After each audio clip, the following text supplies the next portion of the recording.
Deux guerres, deux continents, deux fois deux réalités. D'un côté l'Ukraine, envahie par la Russie en 2022.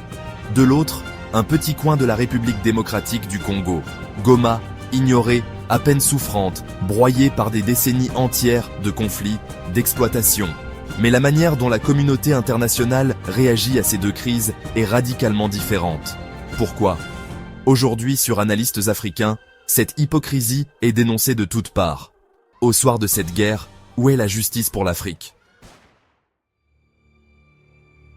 Quand la Russie a envahi l'Ukraine, le monde entier s'est alarmé. Les médias ont consacré leur antenne 24 heures sur 24 à cette guerre. Les pays occidentaux ont réagi tout azimut. Sanctions économiques super sévères contre la Russie. Mise à disposition de milliards de dollars d'aides humanitaires, militaires. L'Ukraine est devenue le symbole de la résistance à l'agression d'un pays. Évidemment, c'est bien ainsi. Mais, où est la même énergie pour l'Afrique ? À Goma, en RDC, la situation n'est pas dramatique, elle est terrible. Depuis des décennies, la région est en guerre. Les miliciens armés terrorisent la population civile. Les millions de déplacés pullulent dans les camps. Les enfants sont enrôlés de force, les femmes sont violées.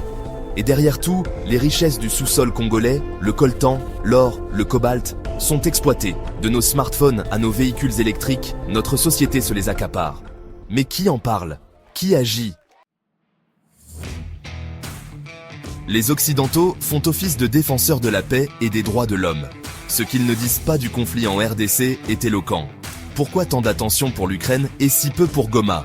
Parce que les victimes de la RDC sont africaines. Parce que les minerais de la RDC font leur richesse ? La réalité est difficile à entendre. L'Afrique n'est perçue que comme un réservoir de ressources et non comme un sous-continent avec lequel discuter de la solidarité. Voilà l'hypocrisie que nous dénonçons aujourd'hui sur Analystes Africains.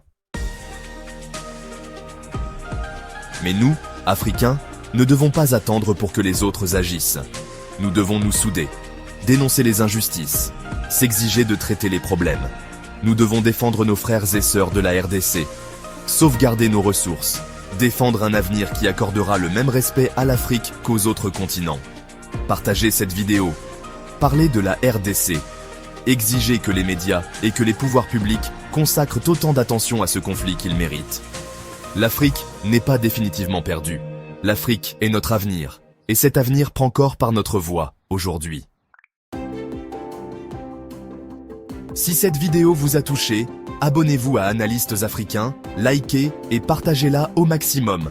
Ensemble, œuvrons à ce que l'Afrique ne soit plus la laissée pour compte des médias et des gouvernants. Merci d'avoir regardé, et à très bientôt sur Analystes Africains.